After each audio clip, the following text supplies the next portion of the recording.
Bismillahirrahmanirrahim. Assalamu alaikum. Welcome to my channel Simon Sari Academy. My topic is now continue in C language and break statement, continue statement and break statement in C language. यहाँ पे आज हमारा जो है main दो हम लोग इस लेक्चर में दो स्टेटमेंट्स हम लोग कवर करेंगे. एक तो ये है कंटिन्यू और ब्रेक. कंटिन्यू से जैसे आपको पता है, नाम से पता चल रहा है कि कंटिन्यू किया जाए, यानी कि उसको स्टार्ट रखा जाए. ये मोस्टली यूज होता है लूप्स में, ठीक है. और ब्रेक स्टेटमेंट जो है वो ब्रेक स्टेटमेंट जो होती है, ब्रेक जैसे कि आपको नाम से पता चल रहा है कि ब्रेक जो है किसी चीज़ को ब्रेक करना, एग्जिट हो जाना बाहर, यानी कि प्रोग्राम से बाहर आ जाना. तो अब हम सी लैंग्वेज में कंटिन्यू को किस तरह से स्टार्ट करते हैं और इसको स्टडी करते हैं. तो हम यहाँ पे देखते हैं इसकी. The continue statement is used inside loop when a continue statement is encountered inside loop. Control jumps to the beginning of the loop for the next iteration. Skip the execution of the statements inside the body of the loop for the current iterations. अब ये है कि जैसे कि हमने एक for loop लिखा, condition लगा दी हमने वहां पर कि कंटिन्यू जो होता है सम स्पेसिफिक नंबर्स को या सम स्पेसिफिक लाइंस को. लूप तो होता है कि वो लूप 10 टाइम्स के लिए एग्जीक्यूट होगा, 100 टाइम्स के लिए एग्जीक्यूट होगा. और कंटिन्यू जो है वो क्या होगा कि हमने एक स्पेसिफिक वर्ड्स हैं या लाइंस हैं, उनको प्रिंट करना है, तो हम उसके लिए इफ के ऊपर कंडीशन लगाते हैं. और जैसे ही कंडीशन मैच होती है लूप के साथ, कंडीशन जैसे ही इफ की मैच होगी तो वो क्या होगा कि कंट्रोल जो अगेन दोबारा से लूप के ऊपर चला जाएगा. राइट, कंडीशन दोबारा और कंट्रोल हमारा दोबारा से लूप पर चला जाएगा. तो वो बाकी पार्ट जो है प्रोग्राम का वो एग्जीक्यूट नहीं करेगा. ये मैं अब आपको प्रोग्राम की एग्जांपल से भी समझाती हूँ. अच्छा जी, इसको जस्ट एक आप थ्योरी के तौर पे आप इसको कंसीडर करें. नेक्स्ट है हमारी ब्रेक स्टेटमेंट. ब्रेक स्टेटमेंट क्या करती है, ये जैसे ही इसका भी, ये भी लूप्स के ऊपर ही इसको एग्जीक्यूट, इफ स्टेटमेंट के ऊपर पहले लूप में कंट्रोल करते हैं और फिर जब लूप के अंदर जब हम इफ स्टेटमेंट लगाते हैं, इसको इफ स्टेटमेंट के ऊपर लगाया जाता है कि जब हम कंडीशन, ये कंडीशन को चेक करेगा, जैसे ही लूप कंडीशन को चेक करेगा और नीचे ब्रेक स्टेटमेंट में ब्रेक स्टेटमेंट जैसे ही एग्जीक्यूट होगी तो वो क्या होगा कि जितना भी बाकी पार्ट होगा, मैसेज होगा, कुछ भी होगा जो नीचे बाकी प्रोग्राम का पार्ट रह जाएगा, वो उसको एग्जीक्यूट ही नहीं करेगा, फौरन ही मेन प्रोग्राम से बाहर आ जाएगा. ठीक है, और ना ही वो नेक्स्ट टाइम लूप पर जाएगा. ठीक हो गया. अब यहाँ पर पढ़ते हैं हम इसको. It is use to come out of the loop instantly when a break statement is encountered inside a loop. The control directly comes out for loop and loops gets terminated. यही बात की है कि वो फौरन ही लूप से बाहर आ जाएगा और लूप जो है वो टर्मिनेट हो जाएगा. प्रिंट एफ तक तो पहुंचने की नौबत ही नहीं आएगी, कोई मैसेज प्रिंट करने की नौबत ही नहीं आएगी. It is used with if statement when ever used inside the loop. जब इसको यूज किया जाता है तो इफ स्टेटमेंट के ऊपर इसको इस्तेमाल करते हैं. और ये मोस्टली जो है स्विच केसेस में ये इस्तेमाल किया जाता है, स्विचेस को कंट्रोल करने के लिए इस्तेमाल किया जाता है. This can also be used in a switch case control structure. Whenever it is encountered in a switch case block, the control comes out of the switch case. ठीक है, ये केस से फौरन ही बाहर आ जाता है ब्रेक स्टेटमेंट के साथ. अब हम इसको प्रोग्रामली देखते हैं.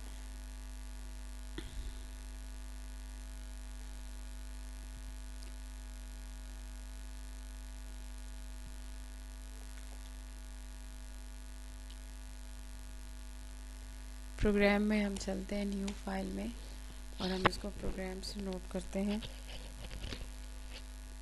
यहाँ देखते हैं इसको. एक मिनट, स्क्रीन को ना बड़ा कर लेते हैं.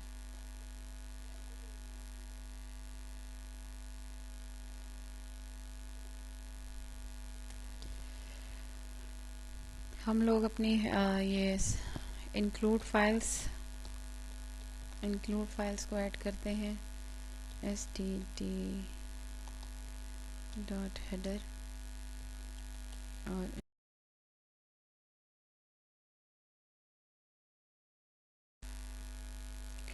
हाँ जी, हम लोग यहाँ पर अब दूसरी फाइल इंक्लूड करते हैं।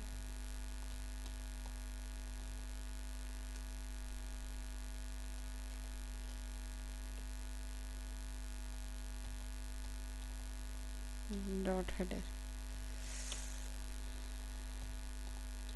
वॉइड मेन फंक्शन कॉल करेंगे हम।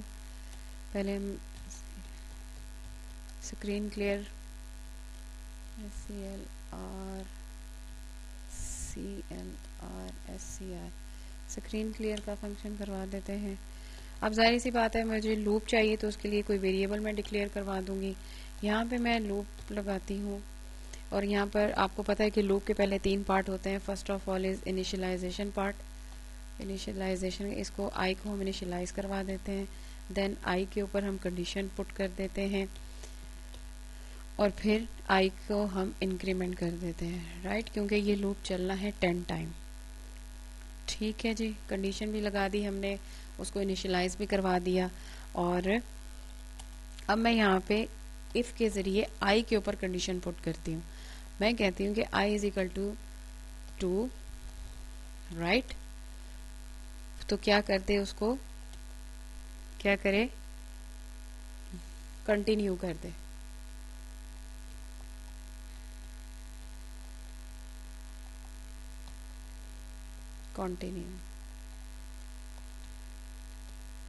कंटिन्यू करे, कंटिन्यू की स्टेटमेंट को प्रिंट कर दे। और अगर फिर मैं इफ के ऊपर कंडीशन लगा देती, if i is equal to 4 कर लें। इट्स डिपेंड अपॉन यू, क्योंकि हमने कंडीशन सिर्फ चेक करनी है, कॉन्सेप्ट के लिए कर लें। ब्रेक कर दे, ब्रेक की स्टेटमेंट को प्रिंट करे, ब्रेक का काम वो करे, ब्रेक कर दे।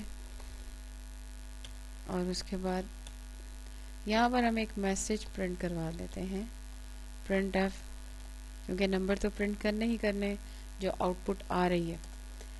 %d आई, राइट। और फिर ये क्लोज जी गेट ch, ओहो, गेट ch, ये क्लोज, मेन क्लोज हो गया। इंशाल्लाह function print F where is f is here, like this, there is no error, 1 and 3।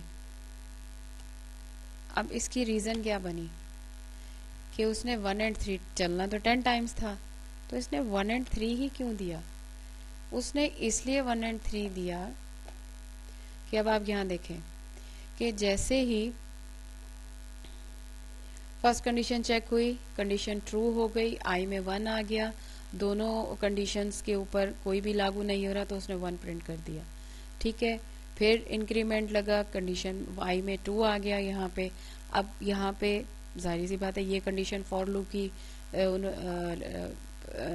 की कंडीशन चेक हुई, कंपाइलर ने चेक की, अगेन वो नीचे आ गया। अब इफ कंडीशन में 2 and 2 हो गया, तो वो कंटिन्यू किया, उसने कंटिन्यू करके वो पिछले पार्ट पर नहीं गया, वो अगेन लूप यहाँ से चलना शुरू कर दिया।